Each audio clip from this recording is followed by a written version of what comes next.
next speaker is His Excellency Mr. Muhammad Balier Rahman, Minister of State of Federal Education and Professional Training of Pakistan. Your Excellency, you have the floor.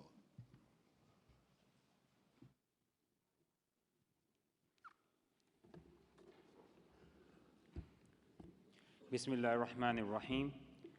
Honorable Director General, respected President of the General Conference, Excellencies, ladies and gentlemen, good morning and Assalamu alaikum. It is indeed a privilege and a great honor to contribute to the discussions at the 38th session of the General Conference.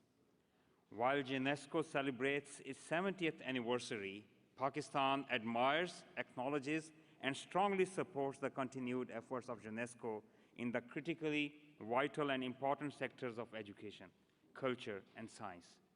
UNESCO's role in shaping up and finalizing the education agenda for SDGs 2030 is truly commendable. A dynamic and strong organization has to be ever evolving and should continue reforming itself from within. Pakistan wants to see UNESCO grow stronger and more effective.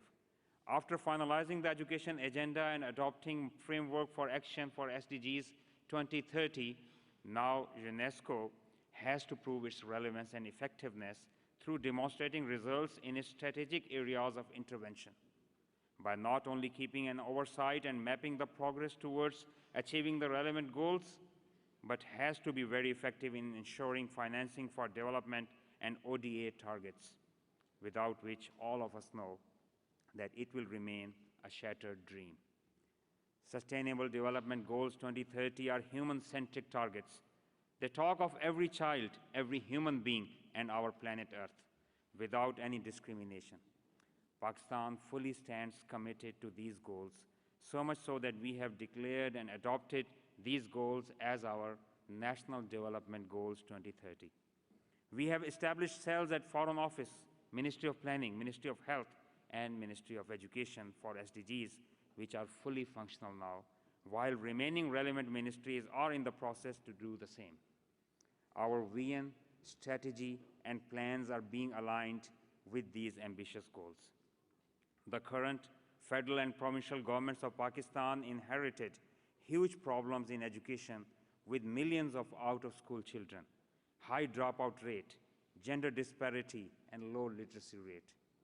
Within first year of the new governments, that is in 2013-14, we saw that all the provincial governments were spending around quarter of their entire budgets towards education.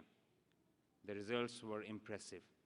Within 1 year, the number of out-of-school children dropped by 10%, net enrollment went up by 7%, literacy rate went up by 3.5%.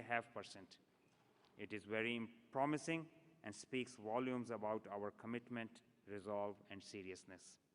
Ladies and gentlemen, Honorable DG in her opening address made an appeal for advancing education of every child, especially girls. Girl child education is very close to our hearts. Pakistan has seen those terrible times when schools, especially girls' schools, were being blown up by terrorists. All of us know the story of Malala Yousafzai, the courageous daughter of Pakistan who stood up for education.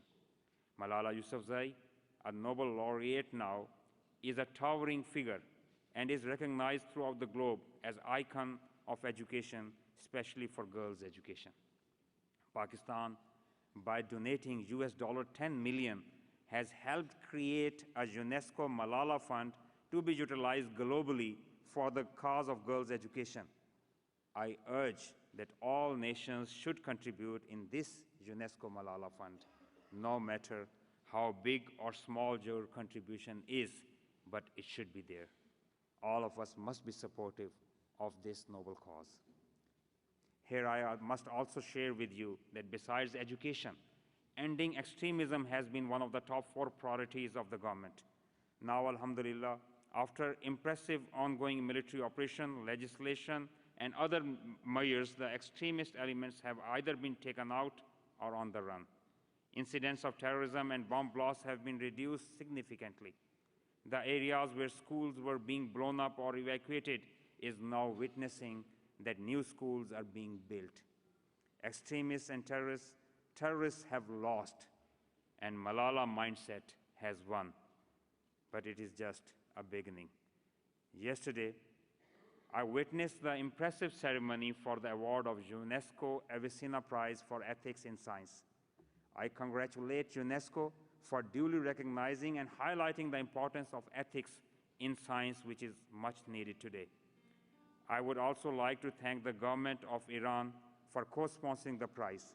Here, I would like to congratulate the winner of the prize, Dr. Zabta Khan Shinwari, who is an accomplished Pakistani scientist, for making us all proud of him and his achievements, which are now being recognized globally.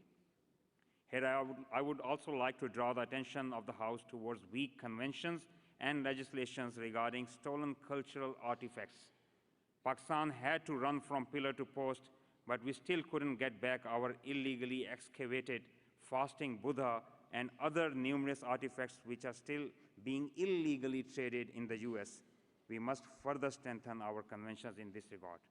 Excellencies, ladies and gentlemen, in the end, let me emphasize that the very purpose of this August gathering is to streamline international cooperation, bring about solidarity, promote tolerance and understand and respect others' point of view, to share good practices and synergize.